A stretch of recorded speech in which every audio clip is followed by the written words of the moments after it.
as esquerdas têm que assumir muito claramente um compromisso democrático, mas um compromisso democrático que vai além da democracia liberal, porque os liberais consideram que a democracia é a democracia liberal. Diga-se de passagem, aliás, que essa democracia liberal foi alcançada à custa de muito sangue dos trabalhadores, de muita luta dos trabalhadores. Os liberais, ao longo de todo o século XIX, em grande parte do século XX, foram antidemocráticos, reprimiram as manifestações a favor da democracia em todo o mundo, nos Estados Unidos, na Europa, aqui mesmo no Brasil. Só depois de muita luta dos trabalhadores é que se chegou a esse patamar da chamada democracia liberal, que você tem tribunais em tese independentes, em que você tem eleições regulares, com pluripartidarismo, liberdade de organização sindical e partidária. Isso foi uma conquista dos trabalhadores. Só que isso não basta para os trabalhadores. É preciso que a gente democratize também a sociedade, com os transportes públicos, por exemplo, prioridade aos transportes públicos e não aos transportes privados, com carro individual. É preciso priorizar a educação pública, a saúde pública. Isso tudo são patamares de uma democracia social que se colocaram depois da Segunda Guerra Mundial. Houve grandes avanços disso do ponto de vista do Estado, do bem-estar social. Aqui no Brasil, inclusive, alguns avanços não tão expressivos como na Europa, mas aqui também houve esses avanços, porque a democracia também, no outro momento, integrou a dimensão cultural, aquela famosa música dos roqueiros,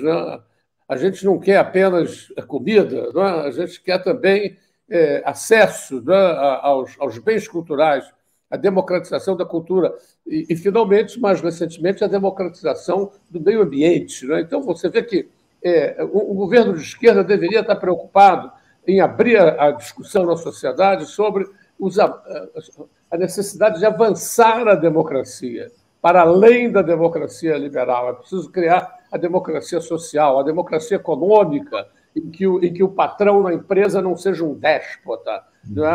Inclusive, nas lutas sociais que se travaram no século XX, houve em vários lugares do mundo avanços na legislação social, a legislação social que controlou e que impediu esse despotismo empresarial. E a gente vê hoje em dia o recuo em todos os níveis dessa legislação social. Então, a meu ver, o que é importante na discussão sobre a democracia é discutir as carências da democracia liberal e avançar do ponto de vista da democracia social, econômica, cultural. E essa discussão o Lula não faz nem vai fazer. E essa coisa de dizer que a democracia relativa só dá munição aos antidemocratas, aos que têm uma vocação pouco definida pela democracia. Eu acho, Anderson, que o socialismo, no século XIX, afirmou de maneira muito clara a sua vocação democrática.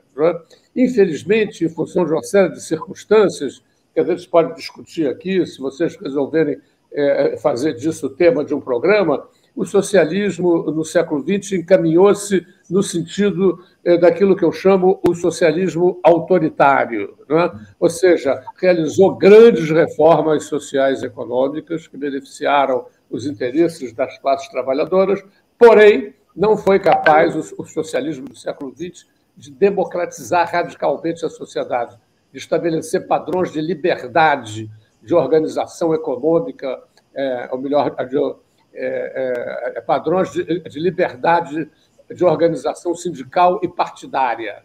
Isso a gente não tem no mundo socialista do século XX.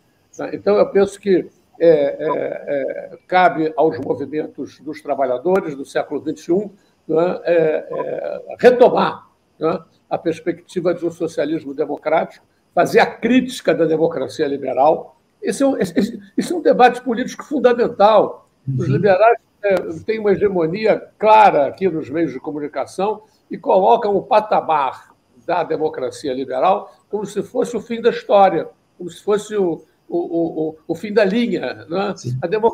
Esquecem-se sempre de sublinhar que a democracia liberal existe por causa da luta dos trabalhadores, né? E também acho que as lideranças de esquerda, né, não discutem isso da maneira como devem discutir, né? Ou seja, de que os trabalhadores não podem se contentar com os parâmetros da democracia liberal.